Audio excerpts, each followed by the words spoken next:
Anda masih bersama kami dalam iNews Papua.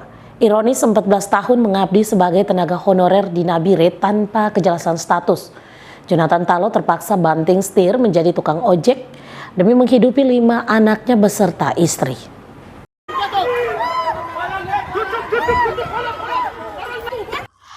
Pengumuman kelulusan 800 tenaga honorer pada Jumat 13 Januari 2023 kemarin menyisakan kekecewaan banyak pihak. Ketidakpuasan antara lain datang dari ratusan tenaga honorer yang bertahun-tahun mengabdi di berbagai OPD Kabupaten Nabire yang namanya tidak tercantum dalam daftar kelulusan tersebut.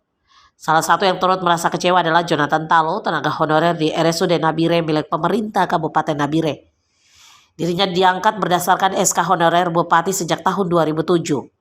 Sejak tahun itu pula dirinya menaruh harapan agar suatu ketika dapat diangkat menjadi pegawai negeri sipil di lingkungan Kabupaten Nabire. Untuk mewujudkan harapannya, dirinya mengikuti setiap tes dan pemberkasan dari berbagai syarat lain seperti mengurus surat kelakuan baik, kartu pencari kerja, dan lainnya. Walaupun terbatas dana, dirinya tetap berusaha memenuhi persyaratan demi persyaratan. Akhirnya karena tidak ada kejelasan nasib, maka pada tahun 2021 Johannes Talo dirumahkan dengan jabatan terakhir sebagai penanggung jawab air bersih RSUD Nabire. Untuk memenuhi kebutuhan keluarganya, Jonathan Talo terpaksa mencari mata pencaharian lain, yaitu sebagai tukang ojek. Dirinya mengakui mendengar aksi massa terkait penerimaan honorer dan kembali merasa sedih dan kecewa. Saya mengabdi di rumah sakit berdasarkan SK itu 2007 sampai dengan 2021.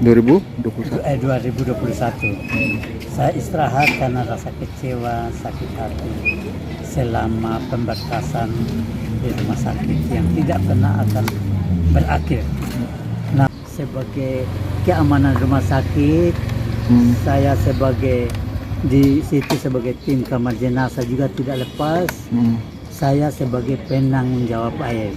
Kendala yang selalu ada ya banyak masalah yang saya hadapi terhadap masyarakat yang datang berbagai macam ancaman tentang ini keberadaan tugas rumah sakit yang tadinya mungkin ada kesalahan petugas kami, kelemahan petugas kami, mungkin di dalam tindakan terhadap pasien tidak tepat, itu membuat ribut. Nah, disitulah saya tanggung jawab dan saya mengamankan petugas saya. Maupun dokter, bahkan dokter pun juga diserang oleh masyarakat.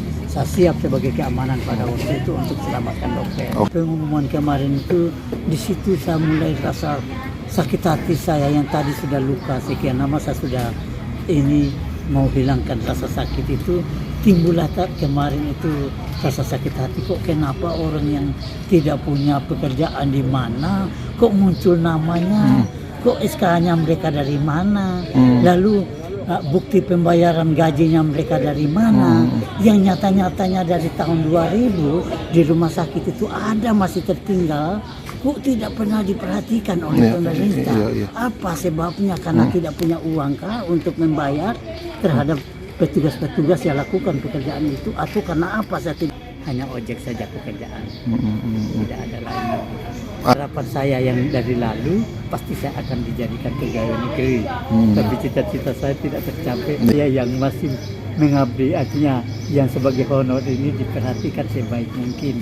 Nah, mohon saya itu pada pemerintah seperti itu.